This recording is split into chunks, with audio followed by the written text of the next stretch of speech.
boleh sesemangka ini. Mungkin kalian sudah perhatiin ya, di sosial media belakangan ini ramai bertebaran foto-foto dengan simbol semangka seperti tadi. Sebenarnya apa sih arti simbol semangka itu? Kali ini kita akan bahas semuanya.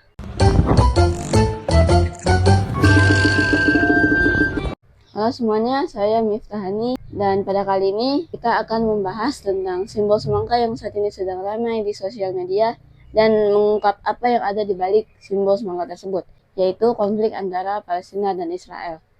Untuk membahas persoalan ini, saya sudah melakukan beberapa research ya dari berbagai sumber dan saya sudah mencatat catatannya. Oke, jadi langsung saja kita mulai.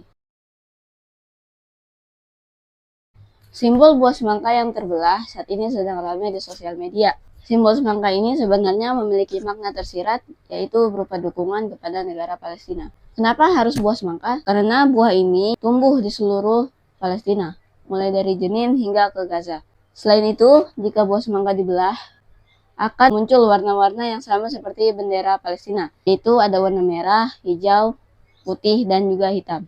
Sebenarnya penggunaan simbol semangka akhir-akhir ini didasari oleh kampanye Zazim, sebuah organisasi masyarakat Arab Islam di Israel. Pada Juni 2023, organisasi Zazim ini menempelkan gambar semangka di 16 taksi yang beroperasi di Tel Aviv, Israel. Kampanye ini dilakukan sebagai bentuk dukungan mereka kepada Palestina dan untuk memprotes kebijakan pemerintah Israel yang melarang bahkan akan menyita bila ada yang mengibarkan bendera Palestina di tanah Israel. Kampanye tersebut kemudian mendapatkan banyak dukungan hingga ramai di sosial media seperti sekarang. Seperti yang kita ketahui, konflik antara Palestina dan Israel sampai saat ini masih terus berlanjut. Konflik ini sudah berlangsung lebih dari 70 tahun lamanya. Kenapa konflik ini bisa terjadi? Berikut ulasannya.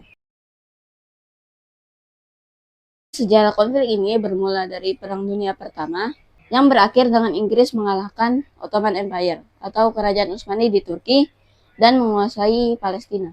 Inggris menang dari Ottoman Empire dengan menjanjikan orang Arab dan juga orang Yahudi akan tinggal di satu tanah yang sama.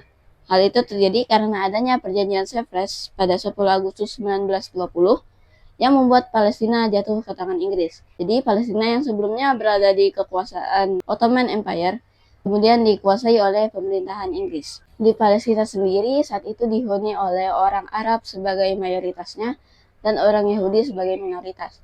Mereka ini hidup dengan berdampingan. Ketegangan mulai meningkat ketika komunitas internasional meminta Inggris untuk membangun rumah bagi orang-orang Yahudi di Palestina. Kemudian pada tahun 1917, Menteri Luar Negeri Inggris Arthur Balfour mengirimkan surat kepada tokoh Yahudi di Inggris bernama Lionel Rothschild dan berjanji akan mendirikan rumah bagi kaum Yahudi di Palestina.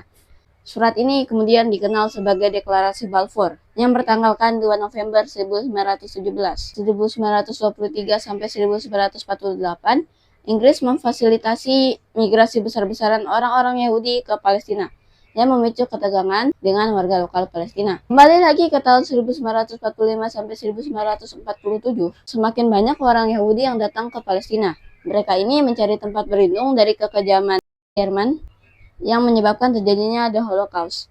Kemudian pada 14 Mei 1948, David Ben-Gurion yang merupakan ketua Yishuv, sebuah komunitas Yahudi di Palestina, mendeklarasikan berdirinya negara Israel. Setelah deklarasi tersebut, terjadi banyak kekerasan dan banyak desa Palestina yang dihancurkan. Hal ini dikenal sebagai Nakba atau bencana bagi warga Palestina. Sampai ke tahun 1987 terbentuklah Hamas. Penjelasan tentang Hamas ada di bawah sini ya. Konflik pun terus berlanjut sampai saat ini yang mengakibatkan banyaknya warga sipil mulai dari bayi, anak-anak, hingga lansia menjadi korban. Tanggapan saya mengenai konflik ini, penindasan terhadap warga Palestina sudah melampaui kata kejam itu sendiri ya. Konflik harus segera dihentikan agar tidak lebih banyak korban yang berjatuhan. Dunia sudah membuka matanya terhadap kasus ini. Sebaiknya elit-elit global ini mengenyampingkan persoalan lain untuk menyelamatkan banyak nyawa manusia di Palestina. Untuk saat ini solusi jangka pendeknya adalah dengan gencatan senjata. Hal itu diperlukan untuk mencegah semakin banyaknya korban berjatuhan. bantuan persenjataan kepada Israel sebaiknya jangan dikirimkan, ya takutnya Israel malah semakin membombardir tanah Palestina dan menyebabkan banyaknya warga sipil yang menjadi korban di Palestina. Harapan saya bagi pemerintah Indonesia, diharapkan pemerintah terus memberikan dukungan dan bantuan kepada Palestina. Semoga pemerintah tetap kuat mengupayakan kemerdekaan Palestina lewat jalur diplomatis maupun dengan cara-cara lain. Diharapkan juga pemerintah dapat mengambil tindakan tegas untuk menghentikan konflik. Semoga tindakan tegas ini bisa langsung didengar oleh pusatnya, ya, atau PBB. Karena percuma jika mengambil tindakan tegas kalau dari pusat juga tidak mau mendengarkan. Baik, itulah pembahasan tentang simbol semangka dan juga sejarah konflik Palestina dan Israel yang sampai saat ini masih terus berlanjut. Semoga konflik tersebut bisa segera dihentikan dan tidak ada lagi korban-korban yang berjatuhan. Sekian dari saya, atas perhatiannya saya ucapkan terima kasih. Wassalamualaikum warahmatullahi wabarakatuh.